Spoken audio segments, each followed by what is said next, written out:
Hi. நம்ம தொடர்ந்து முகலாயர்கள் பற்றி ஒரு 3 வீடியோ நான் ஏற்கனவே போட்டிருப்பேன். இது ஒரு 4வது வீடியோ. இதான் லாஸ்ட் வீடியோ. ஓகேங்களா? ஏன்னா முகல்ஸ் அந்தளவுக்கு நமக்கு இம்பார்ட்டண்டான ஒரு கண்டென்ட். ஓகேங்களா? இப்போது முகலாயர்களுடைய ஃபுல்லாகவே முடிஞ்சிருச்சு. ஒரு 6 ஆட்சியர்களை பற்றி நான் ஒரு ப்ரீவியஸாக ஒரு 3 வீடியோஸ் போட்டிருப்பேன். அதோடைய கண்டினியூஸ் தான் இது. முகலாயருடைய அவங்க கால பண்பாடு நிர்வாகம் எப்படி இருந்துச்சு அப்படின்றத பற்றி. ஏன்னா நமக்கு கொஸ்டின் இந்த மாதிரி தான் செட் பண்ணுவாங்க, அவங்களுடைய கட்டடக்கலை இந்த மாதிரி. இப்போ இந்த பாருங்கள், சான்றுகள். முகலாயர்கள் கால பண்பாடு நிர்வாகம் சான்றுகள். இது எதுலேருந்து நம்ம தெரிஞ்சுக்கலாம்னா,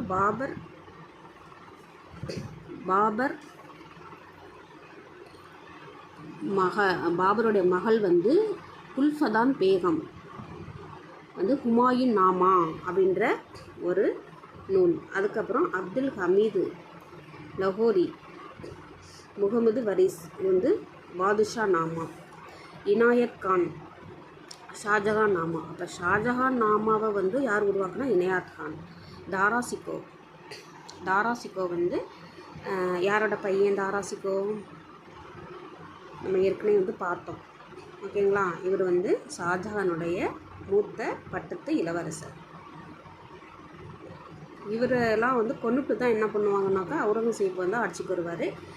இவர் என்ன பண்ணுவார்னா, பகவத்கீதை, உபநிஷதங்கள் இதெல்லாம் பாரசி மொழியில் மொழிபெயர்ப்பார். நம்ம ஏற்கனவே பார்த்துருக்கோம். ஓகேங்களா? முகமது காசிம், ஆலங்கீர் நாமா, இதெல்லாம் நமக்கு கொஸ்டினில் வரக்கூடியது. அதனால தான் நான் தனியாகவே உங்களுக்கு ஒரு வீடியோவாக போடுறேன். அதுமாதிரி அக்பருடைய சுயசரிதை பாரசீகத்தில் மொழிபெயர்த்தவர் யாருன்னா அப்துல் ரஹீம். இவர் கானி கனான் அப்படின்ற ஒரு பட்டம். அக்பர் கொடுத்த பட்டம் கானி கனான் அப்படின்ற பட்டம் அப்துல் ரஹீம். அப்துல் ரஹீம் யாருன்னா பைராம் கானோட பையன். இந்த பைராம் கான் யார் அப்படின்னா அக்பருடைய பாதுகாவலர். நம்ம ஏற்கனவே அக்பருடைய பீரியட் பார்க்கும்போது அதை பார்த்துருக்கோம். அதுக்கப்புறம் தபிஸ்தான் அப்படின்ற நூல் என்னென்னா பல்வேறு மத நம்பிக்கைகளை பற்றிய நூல். அபுல் ஃபைசி இவர் மஸ்னாவி, உத்பி, நஸ்ரி இந்த மாதிரிலாம் அவர் இயற்றிருக்கிறாரு. பிரக்ய பட்ரால் அப்படின்னா அக்பருடைய ஆட்சி காலம், அதை பற்றி இவர் ராஜவலி பதகா அப்படின்ற நூல் சொல்லியிருப்பார். நீலகண்டர் அக்பரோட ஆட்சியை பற்றி தஜிகனி பகந்தி, இது ஒரு வானவியல் நூல். தஜிகனி லகந்தி இது ஒரு வானவியல் நூல். ஓகேங்களா? அதாவது இந்த மாதிரி முஸ்லீம்ஸ் முகலாயர்களுடைய இந்த நூல்கள்லாம் நமக்கு கொஞ்சம் வாயில் நுழையாது. அது கொஞ்சம் ஒரு தடவைக்கு 2 தடவையாக படிங்க. அப்படி இல்லைன்னா ஷார்ட்கட் உங்களுக்கு தெரிஞ்ச மாதிரி ஷார்ட்கட் யூஸ் பண்ணிக்கலாம். ஜெகநாத பண்டிதர் ஷாஜஹானோடைய அவைப்புலவர்.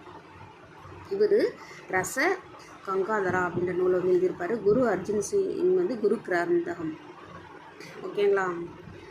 அதே மாதிரி இதோட ஆட்சி முறை எப்படி இருந்துச்சுன்னா, பேரரசு ஆட்சி, மன்னர் பாதுஷா அப்படின்னு அழைக்கப்படுவார். சட்டங்கள் இயற்றுபவர், செயல்படுத்துபவர், இதெல்லாம் நமக்கு அவ்வளோ தேவையில்லை. இந்த வக்கீர் அப்படின்றது என்னன்னா பிரதம மந்திரி தான் வக்கீர் அப்படின்னு சொல்கிறாங்க. திவானி அல்லது வஜீர் அப்படின்றது வருவாய்த்துறை நிதி அமைச்சர். பீர்பாஷி இராணுவத்துறை இதெல்லாம் கேட்பாங்கப்பா. சமான் அப்படின்றது அரண்மனை நிர்வாகம். காசி அப்படின்றது தலைமை தளபதி. இந்த பேரரசு அந்த மாகாண நிர்வாகம் எப்படின்னு சொன்னால், பேரரசு, சுபாக்கர் அப்படின்னா சுபாக்கள் அப்படின்னா மாநிலம், சர்க்கார் மாவட்டம், பர்கானாக்கள் கிராமம். லாஸ்ட்டாக எல்லாருமே கிராமம் தான் வரும். இந்த நகரத்தையும் நகரத்தையும் யார் நிர்வகிப்பாங்கன்னா, கொத்வால் அப்படின்ற அதிகாரி நிர்வகிப்பாங்க. இந்த படை நிர்வாகம் எப்படி இருந்துச்சு அப்படின்னாக்க, அக்பர் 1571 மன்சப்தாரி முறையை கொண்டு வருவார். இந்த குதிரைப்படை வீரர்களுக்கு பேர் சில்லேஷ்தர். ஓகேங்களா? கிராம மக்கள் நிகிடின் அப்படின்னா தக்கான மக்கள் காலனி ஏதும் இன்றி காணப்பட்டனர். நிகிடின் அப்படின்றது பெண் குழந்தை திருமணம், விதவை மறுமணம் அங்கீகரிக்கப்படவில்லை. பாரசீக மொழி தான் அந்த அலுவலக மொழி, அரசவை மொழியாக இருந்துச்சு. அபுல் ஃபாசல் அவர் ஐனி அக்பரியை எழுதியிருப்பார். நெக்ஸ்ட் அக்பருடைய காலத்தில் 15% வந்து அந்த பிரபு வந்து இந்துக்களாக இருந்திருக்காங்க. சிவாஜியோட தந்தை ஷாஜி, இவர் வந்து ஷாஜஹானிடம் பணியாற்றினார். இந்த ஷாஜஹானிடம் வந்து பணியாற்றினவர் தான் இந்த சிவாஜியோட தந்தை ஷாஜி. இவரோட பையன் ஷாஜஹான் பையன் அவுரங்கசீப்புக்கும் சிவாஜிக்கும் தான் வந்து தக்காணத்தில் ப்ராப்ளம் நடக்கும். ஓகேங்களா. இவருடைய பொருளாதார நிலை எப்படி இருந்துச்சுன்னா 17ஆம் நூற்றாண்டில் புகையிலையை வந்து யார் அறிமுகப்படுத்துகிறாங்கன்னா போர்ச்சுகீசியர்கள். மக்காச்சோளம், உருளைக்கிழங்கு, மிளகாய் அறிமுகம். வணிகர்கள் வந்து சேர்த்து போரா. அயல்நாட்டு வணிகர்கள் ஃபானிக்கு. இதெல்லாம் அந்தளவுக்கு ஒரு முக்கியம் கிடையாது. அதுக்கப்புறம் விவசாயிகள் வந்து கட்டக்கூடிய வரி பற்றிய ஒரு ஷெட்யூல் விபர அட்டவணை வந்து தஸ்தர்னு அழைக்கப்படுதாமா. ஐனி அக்பரி. இதில் ரஃபி காரி பயிரிடக்கூடிய காரிய பருவம் வேளாண்மை செய்யப்பட்ட பயிர் புரட்சியை பற்றி இந்த ஐனி அக்பரியில் வந்து அவர் வந்து சொல்லியிருப்பார். ஓகேங்களா. ஐனி அக்பரியில் அபுல் ஃபாசல் அவர் தானே ஐனி அக்பரி வந்து எழுதியிருப்பார். நெக்ஸ்ட் வந்து சமயநிலை. சமயநிலை வந்து எப்படி இருந்துச்சு அப்படின்னா அக்பர் வந்து 1563 புனித பயணி மீதான வரி அண்ட் 1564 வந்து ஜிஸ்யா வரியை வந்து நீக்கம் பண்ணியிருப்பார். ஆனால் திரும்பி வந்து என்ன பண்ணுவார், அவுரங்கசீப் வந்து திரும்பி கொண்டு வருவார். தவறுபடா சமய விவகாரத்தில் மன்னர் வந்து தவறளிக்கப்பட்டார் என்று வெளியிடும் அறிவிப்பு. இது பயங்கரமாக அதை பற்றி வந்து சொல்லியிருப்பார். நெக்ஸ்ட் வந்து கட்டிடக்கலை. பாபர் பாரசீக கட்டிட முறையை வந்து இந்தியாவில் வந்து கொண்டு வருவார் பாபர். ஓகேங்களா. அக்பர் வந்து என்ன பண்ணுவார்னா திவானிகாஸ், திவானியாம், பஞ்ச் மஹால், ரங் மஹால், சலீம் சிஸ்டி கல்லறை இதெல்லாம் வந்து இவர் வந்து உருவாக்கியிருப்பார். ஷாஜஹான் வந்து என்ன பண்ணுவார், முத்து மசூதி. இது வந்து எங்கே இருக்குன்னா மோதி ஆக்ரா ஜிம்மா மசூதிக்கிட்ட இருக்குது. இதில் ஷாஜஹான் வந்து உருவாக்கியிருப்பார். அதாவது முகலாயர்கள் பற்றி நிறைய கதைகள் இதெல்லாமே இருக்கும். ஆனால் நம்ம அதெல்லாம் நம்ம தெரிஞ்சுக்கணும் அப்படின்ற அவசியம் வந்து கிடையாது. நமக்கு எது வந்து எக்ஸாம் பாயிண்ட் ஆஃப் வியூவோ அதை மட்டும் நம்ம பார்த்தா போதும். அவுரங்கசீப்போட பையன் வந்து ஆஜம் ஷா. ஓகேங்களா. இவர் ஆஜம் ஷா பிபிகா அப்படின்னா பெண்களின் கல்லறை அப்படின்ட்டு பிபிகா மக்பாரா. இது வந்து அவுரங்கசீப் தன்னோட தாய்க்காக வந்து ஏற்படுத்தப்பட்ட அந்த கல்லறை தான் வந்து பிபிகா மக்பாரா. ஓகேங்களா. அது வந்து பெண்களின் கல்லறைன்னு அர்த்தமா. அவுரங்கசீப்போடைய காலம் வந்து பாதுஷாஹி மசூதி. இது வந்து எங்கே இருக்குன்னா லாகூரில் இருக்குது. ஜஹாங்கீரும் ஷாஜஹானும் சேர்ந்து ஷாலிமர் தோட்டத்தை வந்து உருவாக்குவாங்க. நெக்ஸ்ட் வந்து இசைக்கலை. நம்ம ஒவ்வொன்றுமா பார்த்துட்ருக்கோம். கட்டிடக்கலை எப்படி இருக்குது. இப்போ வந்து இசைக்கலை. அக்பர் வந்து நக்காரா அப்படின்ற இசைக்கருவியை வாசிப்பதில் வல்லவர். நக்காரா அப்படின்றது வந்து அக்பருடைய அந்த வாசிக்கக்கூடிய இசைக்கருவி. ஜஹாங்கீர், ஷாஜஹான் வந்து இசைக்கு வந்து ரொம்பவே வந்து சப்போர்ட் பண்ணியிருப்பாங்க. நெக்ஸ்ட் வந்து பாபர் நாமா.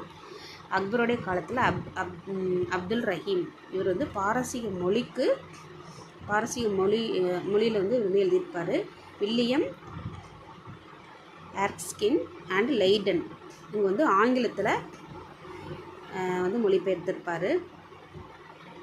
பாவர்ட்டி கோட்லி இவங்க வந்து ஃப்ரெஞ்சுலையும் வந்து மொழிபெயர்த்திருப்பாங்க. ஓகேங்களா.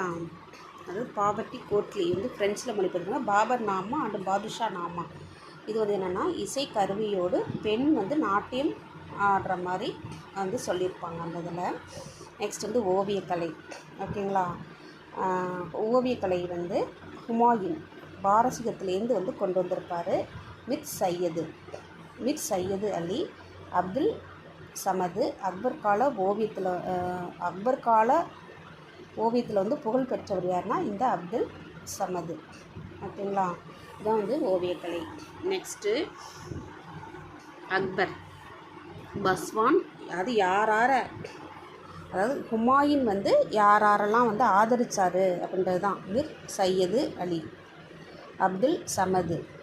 இங்கே அக்பர் வந்து பஸ்வான், மிஸ்கினா, தஷ்வந்த் இந்த மாதிரியான ஓவிய கலைஞர்கள் வந்து ஆதரிச்சிருக்கிறாரு. ஹம்சா நாமா அப்படின்றது ஓவிய தொகுப்பு ஆல்பம் அப்படின்றது முகலாயருடைய காலம். ஜஹாங்கீர் காலம் வந்து ஓவியக்கலையோடைய உச்சி, அதாவது வந்து ஓவியக்கலை வந்து ரொம்ப ஒரு உச்சிக்கு போனது வந்து எதுனா ஜஹாங்கீர் காலத்தில் உருவப்படத்தை வந்து வரைஞ்சிருக்கிறாரு, விலங்குகளை வந்து வரைஞ்சிருக்கிறாரு. ஓகேங்களா. நெக்ஸ்ட் வந்து பாருங்கள், இது வந்து மேக்ஸில் வந்து கேட்பாங்க. பாபர் அப்படின்னா அவருடைய பேர் வந்து ஜஹீருதீன். இவர் வந்து இதுக்கு என்ன மீனிங் அப்படின்னா நம்பிக்கையை வந்து காப்பவர். நெக்ஸ்ட் வந்து ஹுமாயூன் அப்படின்னா நல்வாய்ப்பு அல்லது அதிர்ஷ்டசாலின்னு அர்த்தம். ஜஹாங்கீர் அப்படின்னா அவரோட பேர் வந்து சலீம், உலகத்தை கைப்பற்றியவர். நெக்ஸ்ட் வந்து ஷாஜஹான் இவருடைய பேர் வந்து பேர் வந்து குர்ரம், உலகத்தின் அரசர். அவுரங்கசீப் வந்து ஆலம்கீர் அப்படின்னா உலகை வெல்பவர். இந்த மாதிரி இதெல்லாம் கொடுத்து மேத்ஸில் வந்து யார் அப்படின்னு சொல்லி கேட்பாங்க. ஓகேங்களா. ஓகே, இதோட வந்து நமக்கு முகலாயர்கள் பிஇஓ அதாவது பிளாக் எஜுகேஷனல் ஆஃபீஸருக்கு உண்டான முகலாயர் அந்த சாப்டர் இது டிஎன்பிஎஸ்சி அண்ட் பிஇஓ ரெண்டுக்குமே வந்து சேம் தான் நமக்கு சிலபஸ்ஸு. ஹிஸ்ட்ரியை பொறுத்தளவுடைய இதோட முடியுது. ஓகேங்களா. நெக்ஸ்ட் நியூ டாப்பிக்கோட நம்ம நியூ வீடியோவில் மீட் பண்ணலாம். தேங்க்யூ.